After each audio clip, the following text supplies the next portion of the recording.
Hello friends, welcome to current affairs universe. मैं सुरेंद्र पांडे लेकर आया हूं 29 जून 2020 के करंट अफेयर्स। दोस्तों, आज हम यहां पर 12 क्वेश्चंस देखेंगे, plus important news of the day देखेंगे और एक आप लोगों के लिए मैं क्वेश्चन ऑफ द डे दूंगा जो कि सेशन के एंड में दूंगा, जिसका आप लोगों को कमेंट बॉक्स में आंसर देना है, क्योंकि इसका आंसर जो है मैं कल बताऊंगा। और ये जो क्वेश्चन ऑफ द डे है ये आपका किसी एक करंट अफेयर्स पे ही बेस्ड रहेगा, तो ये मैं आपको बहुत बड़ा हिंट दे रहा हूं। ठीक है दोस्तों, तो चलिए शुरुआत करते हैं अपने करंट अफेयर शो का।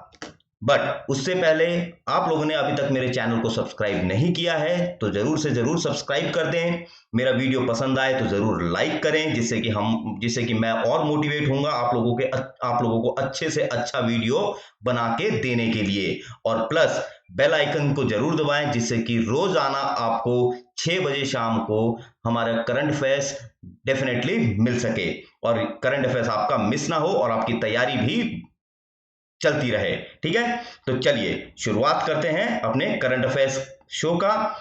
तो यहां पे हम देख रहे हैं सबसे पहले न्यूज ऑफ द डे। तो आगे बढ़ने से पहले मैं आप लोगों को यह कहना चाहूंगा कि हमारा जो ये करंट अफेयर शो है ये बाइलिंगुअल है, हिंदी और इंग्लिश दोनों में। But news of the day जो है ये मैंने केवल इंग्लिश में ही लिखा है, लेकिन मैं हिंदी में भी इसका अनुवाद बताऊंगा। तो ये है पहला कि Indians money in Swiss banks down 6%। कितना? तो 6% एट ₹6625 करोड़ इन 2019। तो जो भारतीयों का स्विस बैंक में पैसा है वो 2019 में 6% से गिरकर कितना हो गया?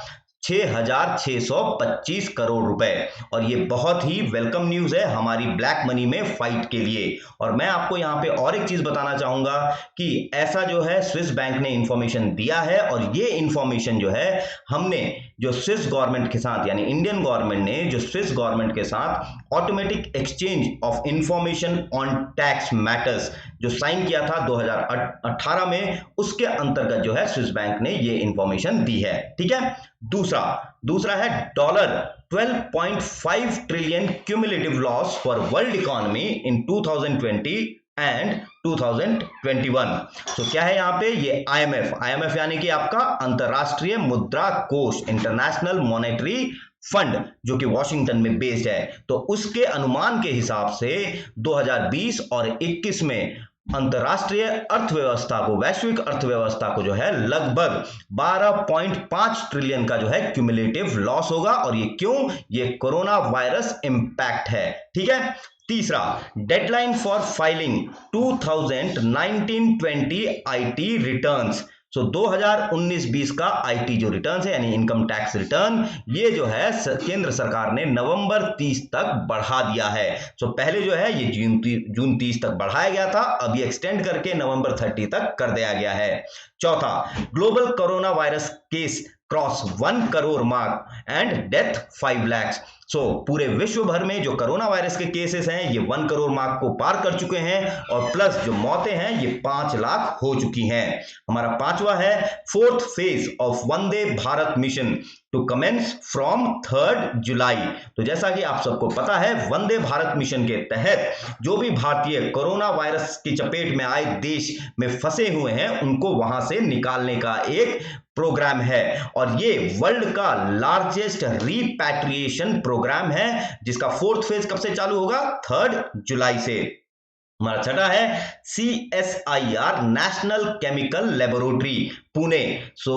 It designed a portable oxygen unit. ऐसी जानकारी जो है जो स्वास्थ्य मंत्री है हमारे हेल्थ मिनिस्टर डॉक्टर हर्षवर्धन, उन्होंने दिया। उन्होंने ये कहा कि जो council for scientific and industrial research, इसकी एक लेबोरेटरी है नेशनल केमिकल लेबोरेटरी पुणे में, जिसने की पोर्टेबल ऑक्सीजन यूनिट डिजाइन किया है, और ये जो है आप हॉस्पिटल, घर, होटल कहीं भी लगा सकते हैं। ठीक है, और लास्ट है West Indies cricket player to wear black lives matter logo on T shirts.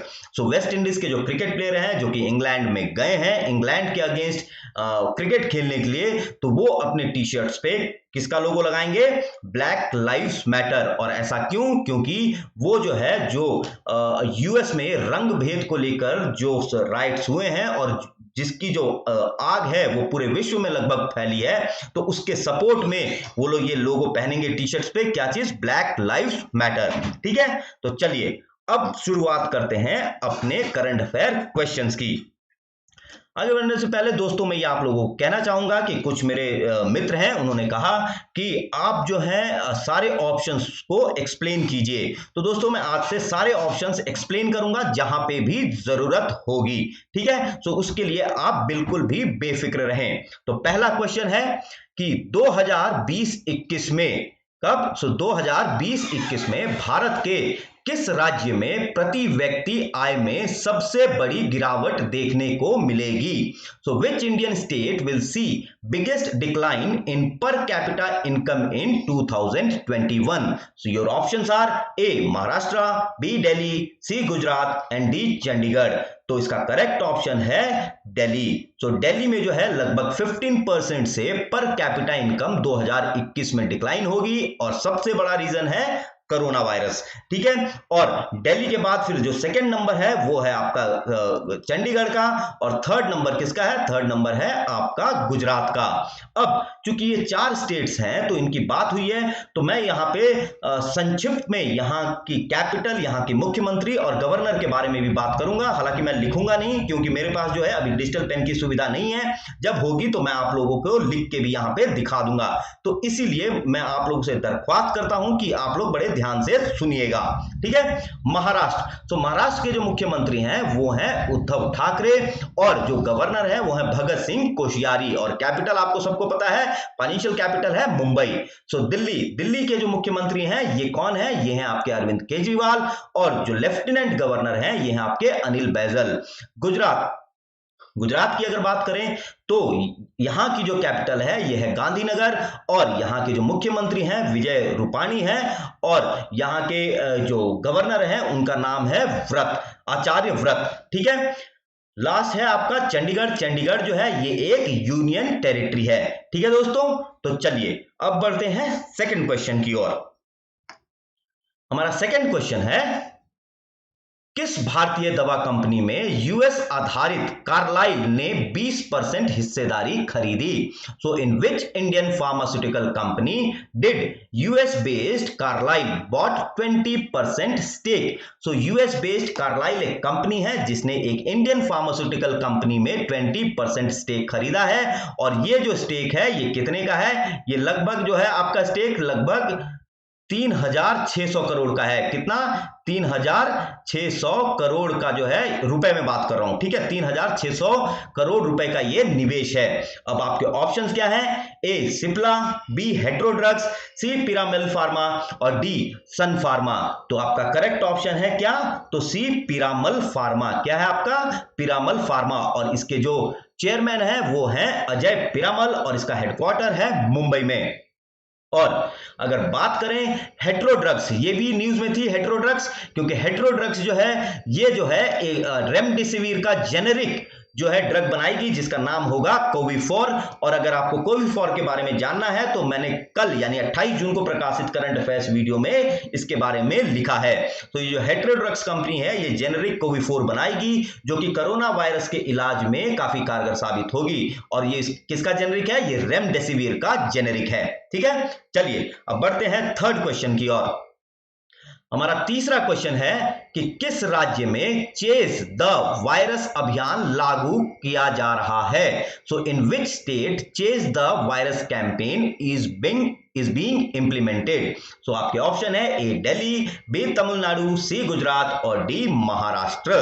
तो चेज द वायरस कैंपेन, इसका करेक्ट आंसर है डी महाराष्ट्र। दोस्तों मैं आपको यहां पे ये भी एक बात कहना चाहूंगा कि यदि आप लोगों को उत्तर पता है तो आप लोग कमेंट बॉक्स में लिख सकते हैं। ठीक है, तो चेज द वायरस कैंपेन जो है ये सबसे पहले 27 मई को, कब? 27 मई को जो है ये मुंबई में लागू किया गया था, क्योंकि मुंबई में जो है केस काफी क्या थे? बढ़ रहे थे। ठीक है, तो वहां पे काफी सक्सेसफुली जो है इसको लागू किया गया, और अब ये जो है अक्रॉस द महाराष्ट्र इसको लागू किया जाएगा। सो चेज द वायरस कैंपेन के तहत क्या है कि 15 अगर एक आदमी जिसको कोरोना वायरस हो जाता है और उसके कांटेक्ट में 15 आदमी जो आए हैं उनको जो है ट्रेस करके उनको चेक किया जाएगा, और प्लस जो कम्युनिटी लीडर्स हैं उनको ये कहा गया है कि आप उन लोगों को या समाज में ये लोगों को अवगत कराएंगे कि कैसे कोरोना वायरस से लड़ा जा सकता है, कैसे कोमॉर्बिड कंडीशन से बचा जा सकता है। ठीक है, तो ये आपका चेज द वायरस कैंपेन है। अब चलिए बढ़ते हैं अपने चौथे क्वेश्चन की तरफ। ठीक है, हमारा चौथा क्वेश्चन है कि किन दो राज्य में केंद्र सरकार ने 29 जून 2020 यानी आज के दिन से 5 चूना पत्थर खदानों की नीलामी शुरू की। So in which two state central government started auction of 5 limestone mine blocks on June 29, 2020। तो आपके ऑप्शंस हैं A Rajasthan and Gujarat, B Meghalaya and Manipur, C Gujarat और कर्नाटक, और डी मध्य प्रदेश एंड तमिलनाडु। तो आपका जो करेक्ट ऑप्शन है गुजरात एंड कर्नाटका। क्या है आपका करेक्ट ऑप्शन? गुजरात और कर्नाटक। सो कर्नाटक में 1 माइंस और गुजरात में कितने? गुजरात में 4 माइंस का ऑक्शन होगा। तो कर्नाटक में जो 1 माइंस है ये कन्नूर में वाडा एरिया में लाइमस्टोन ब्लॉक है, उसको ऑक्शन किया जाएगा। और गुजरात में 4 लाइमस्टोन ब्लॉक हैं जिनको ऑक्शन किया जाएगा, और गुजरात में ये ऑक्शनिंग थर्सडे से चालू होगी। थर्सडे, ठीक है, थर्सडे यानी कि आपका 1 जुलाई से, सॉरी 2 जुलाई से, और कर्नाटक में आज से ये चालू हो गई है। ठीक है, और इसके अंतर्गत मोर देन जो है लगभग 60 मिलियन टन से ज्यादा जो है लाइमस्टोन की नीलामी की जाएगी। ठीक है, और मैं आपको यहां पे एक और चीज बताना चाहता हूं कि कन्नूर जो है ये जो है आपका कर्नाटक और केरल के बीच में बॉर्डर बनाता है, और कन्नूर एग्जैक्टली कहूं तो ये केरला में पड़ता है, लेकिन जो वाडा एरिया है ये आपका कर्नाटक में लाइमस्टोन ब्लॉक है। ये मैंने यहां पे आपको क्लियर कर दिया है, आपको ध्यान रखना है। ठीक है, चलिए अब बढ़ते हैं 5वें क्वेश्चन की ओर। हमारा 5वां क्वेश्चन है 29 जून 2020 को सांख्यिकी दिवस के लिए कौन से 2 एसडीजी यानी कि सस्टेनेबल डेवलपमेंट गोल को थीम के रूप में चुना गया है? So which 2 SDGs have been selected as theme for statistics day on June 29, 2020। So आज के दिन स्टैटिस्टिक्स डे मनाया जाता है, तो आपको बताना है किन 2 SDGs को एज अ थीम चुना गया है। तो आपके ऑप्शन है SDG 3 and SDG 5, B SDG 3 and SDG 4, C SDG 1 and SDG 5, and D SDG 2 and SDG 1। तो आपका जो करेक्ट ऑप्शन है वो है ए यानी कि SDG 3 और SDG 5। तो आइए जरा आप यहां पे हम ये सारे जो सस्टेनेबल डेवलपमेंट गोल है इनके बारे में देख लेते हैं। इसके लिए मैंने आप लोगों के लिए स्लाइड्स भी बनाई है। ठीक है, तो ये देखिए टोटल जो सस्टेनेबल डेवलपमेंट गोल हैं ये कितने हैं? टोटल आपके 17 हैं। आप यहां पे मेरे स्क्रीन पे ये देख सकते हैं 1 से लेकर 17 तक। तो मैंने आप लोगों को एक ऑप्शन में 1, 2, 3, 4 और 5 सस्टेनेबल डेवलपमेंट गोल दिए थे। तो करेक्ट ऑप्शन आपका क्या था? 3, जो कि बात कर रहा है गुड हेल्थ और वेलबींग से, और 5वां जो कि जेंडर इक्वालिटी के बारे में बात कर रहा है। तो ये 2 जो है स्टैटिस्टिक्स डे जो आज मनाया जा रहा है उसका थीम रहेगा। ठीक है, और अगर बात करें सस्टेनेबल डेवलपमेंट गोल की, तो सस्टेनेबल डेवलपमेंट गोल जो है वर्ष 2016 से लागू किया जा रहा है, और ये जो है 15 साल के लिए लागू रहेगा। कब तक? तो 2030 तक। कब तक? तो बच्चों 2030 तक। और टोटल गोल कितने हैं? टोटल जो है आपका 17 गोल्स हैं। अब अगर बात करें कि स्टैटिस्टिक्स डे क्यों मनाया जाता है, क्योंकि आज ही के दिन 1893 में प्रसन्नता चंद्र महालनोबिस, पीसी महालनोबिस, जो सेकंड प्लानिंग कमीशन के आर्किटेक्ट थे, जिन्होंने दूसरी पंचवर्षीय योजना बनाई थी, प्रसन्नता चंद्र महालनोबिस। ठीक है, ये आज इनकी जो है क्या है जन्मतिथि है। आज ही के दिन ये 29 जून को 1893 में पैदा हुए थे, और 28 जून 1972 को ये मृत्यु को प्राप्त हुए थे। सो दूसरी पंचवर्षीय योजना में योगदान के अलावा जो है उन्होंने नेशनल स्टैटिस्टिकल सिस्टम यानी कि राष्ट्रीय सांख्यिकी सिस्टम का भी निर्माण किया, plus Indian statistical institute Kolkata में जो है उसकी भी ये फाउंडर थे। ठीक है, अब बात करें, जब स्टैटिस्टिक्स की बात उठी है तो जो नेशनल स्टैटिस्टिक्स कमीशन के चेयरमैन है वो कौन है? प्रोफेसर बिमल रॉय। और आईएसआई के डायरेक्टर कौन है? प्रोफेसर संघमित्रा बंद्योपाध्याय। और अगर बात करें आईएसआई कब स्थापित हुआ था, तो ये आपका 17 दिसंबर 1921 को। ठीक है दोस्तों, तो चलिए अब बढ़ते हैं अपने अगले क्वेश्चन की ओर। हमारा छठा क्वेश्चन है कि institute of kidney disease and research centre IKDRC किस राज्य में स्थित है?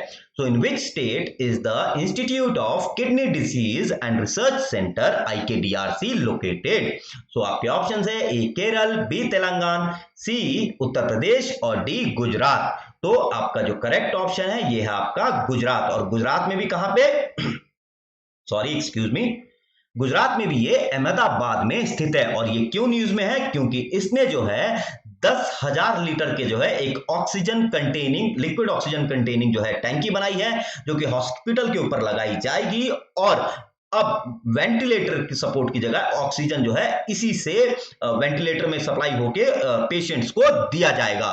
ठीक है, तो ये है आपका क्या, institute of kidney disease and research centre ने क्या किया है, एक ऑक्सीजन की टैंकी बनाई है जिसमें 10,000 लीटर जो है लिक्विड ऑक्सीजन रहेगा।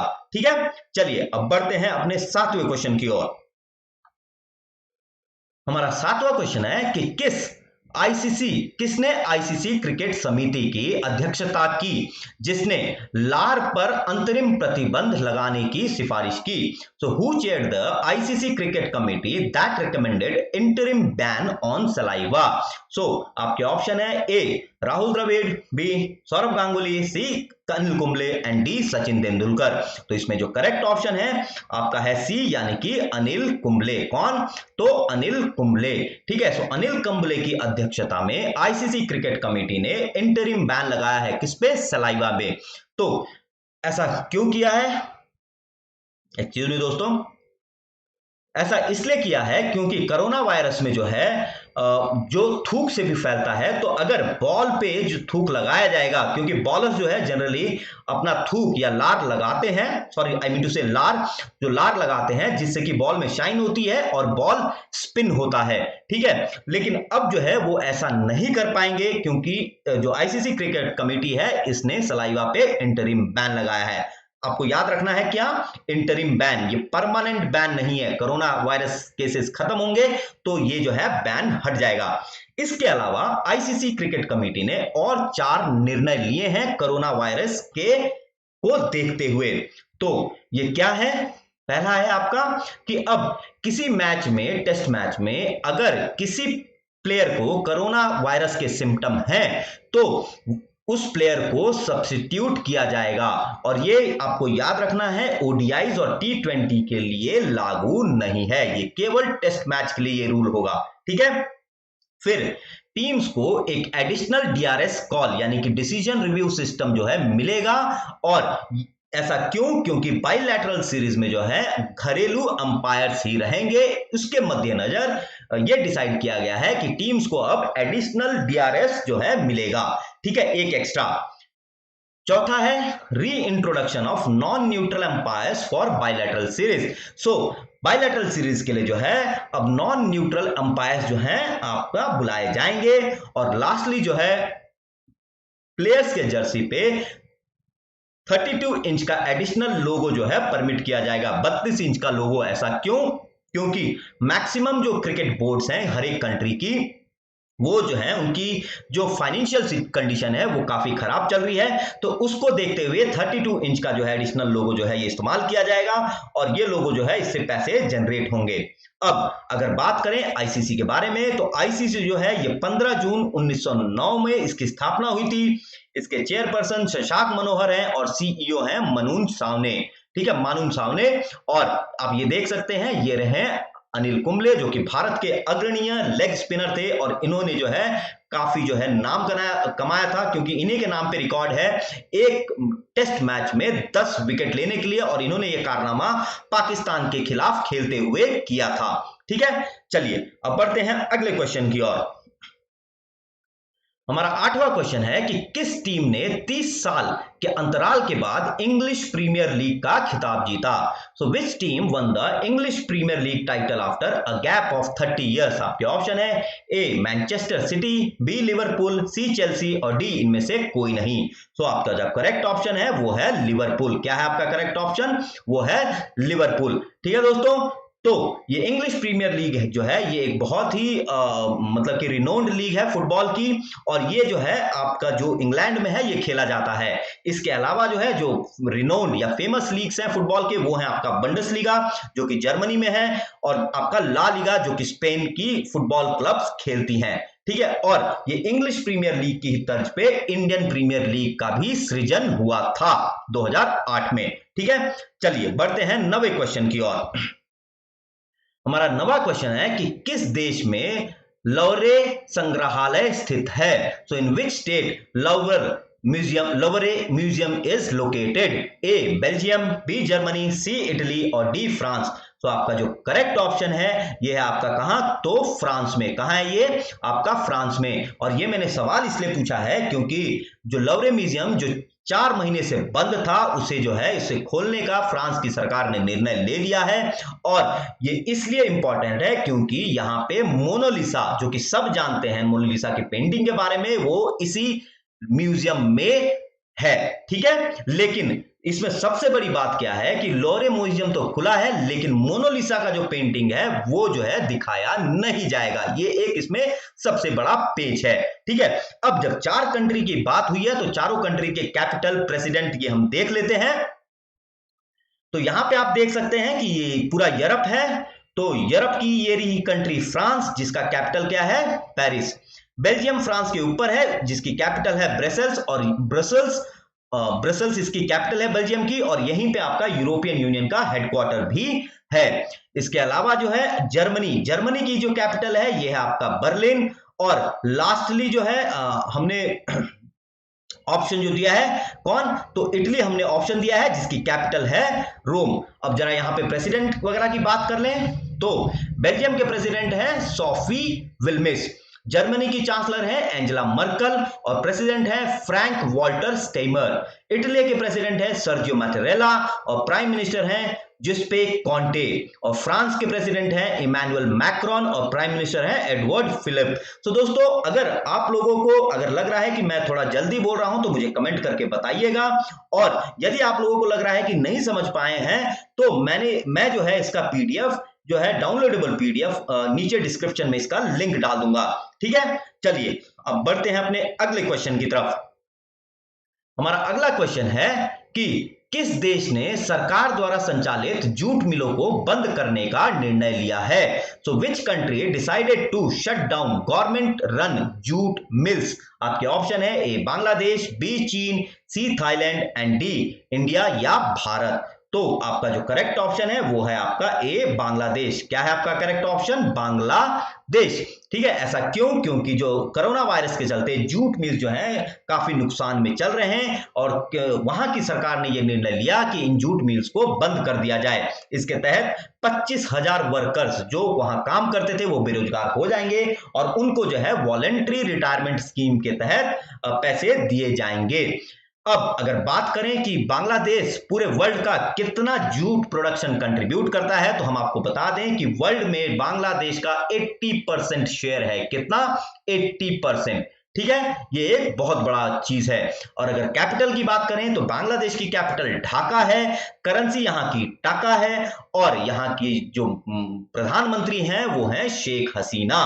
ठीक है, तो ये है कौन? आपका बांग्लादेश के बारे में आपको मैंने विस्तृत जानकारी दे दी। चलिए अब बढ़ते हैं अपने 11वें क्वेश्चन की ओर। हमारा 11वां क्वेश्चन है कि 600 मेगावाट की खोलोंगच्छू जल विद्युत परियोजना किस देश में है? So 600 megawatt Kholongchhu hydro electric project is in which country? आपके ऑप्शन है A Myanmar, B Nepal, C Bhutan या डी इंडिया।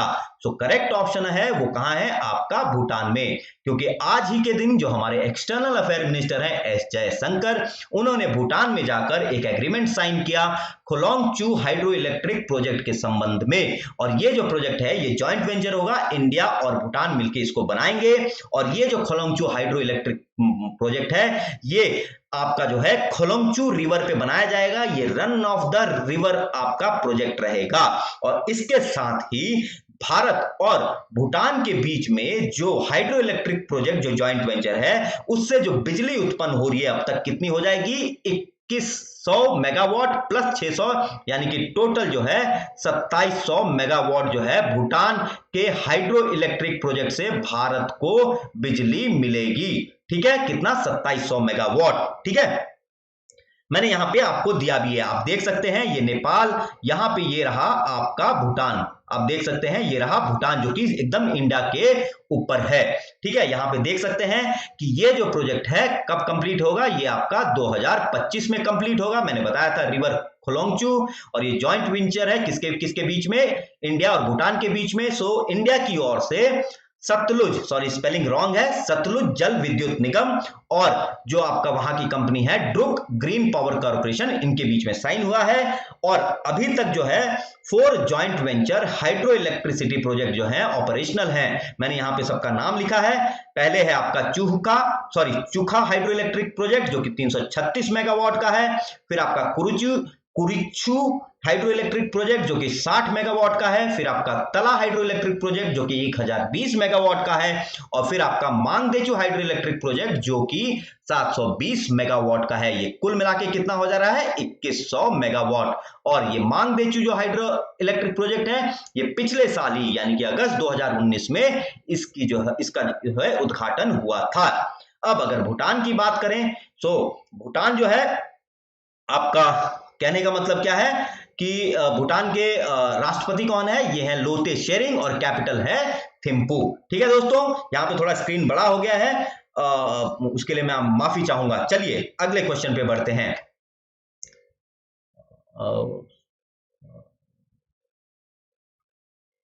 Sorry guys. ठीक है, तो हमारा अगला क्वेश्चन है, हमारा 12वां क्वेश्चन कि 2023 में फीफा महिला विश्व कप की मेजबानी कौन से 2 देश करेंगे?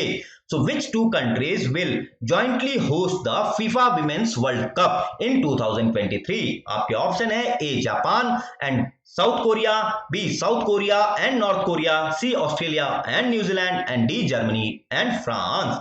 तो आपका जो करेक्ट ऑप्शन है वो है आपका सी, यानी कि ऑस्ट्रेलिया और न्यूजीलैंड जो है इसकी मेजबानी करेंगे। और ये 2023 में जो है क्या होगा? ये आपका फीफा वुमेन वर्ल्ड कप होगा।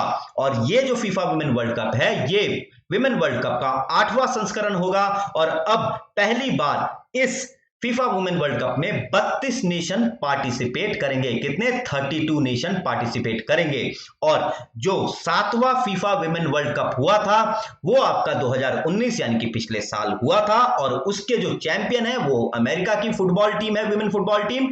और जो फुटबॉल वर्ल्ड कप है उसको होस्ट किया था फ्रांस ने। किसने होस्ट किया था? फ्रांस ने। ठीक है, आप मेरे जो है पीडीएफ से भी इस चीज को पढ़ सकते हैं। ठीक है, चलिए यहां पे हमारा जो है क्वेश्चन, करंट अफेयर क्वेश्चन जो है समाप्त होता है। और यदि आप लोगों को कोई डाउट है तो आप कमेंट बॉक्स में जरूर मुझसे लिख के पूछें। तो चलिए अब बढ़ते हैं अपने क्वेश्चन ऑफ द डे की तरफ। इसका आंसर मुझे कमेंट बॉक्स में चाहिए जिसका मैं उत्तर कल आप लोगों को बताऊंगा। तो आपका क्वेश्चन क्या है कि नैनो विज्ञान और प्रौद्योगिकी संस्थान INST किस शहर में स्थित है? So in which city is institute of nano science and technology situated? आपके ऑप्शन है A Mohali, B Lucknow, C Hyderabad, D Ahmedabad. तो दोस्तों आप अपने आंसर जो है कमेंट बॉक्स में जरूर लिखिए। और इसी तरीके से हम जो है आपके लिए करंट अफेयर्स वीडियो रोजाना लाते रहेंगे। और मैं आपको विश्वास दिलाता हूं कि आप जो यहां पे करंट अफेयर्स पढ़ेंगे आपको जो है यूपीएससी का अगर एग्जाम छोड़ दें तो ये सारे एग्जाम्स को कवर करेगा। और हम जो है यहाँ पे आपको, हमारी कोशिश रहेगी कि आपको उम्दा से उम्दा करंट अफेयर्स प्रदान करें। ठीक है दोस्तों, तो चलिए अब मैं आपसे अलविदा चाहूंगा। तो यदि आप लोगों को वीडियो मेरा पसंद आया हो तो मेरे चैनल को सब्सक्राइब करें, मेरे वीडियो को लाइक करके मेरा उत्साह बढ़ाएं और डेफिनेटली जो है बेल आइकन दबाएं, जिससे कि आपको नोटिफिकेशन निरंतर मिलता रहे। धन्यवाद।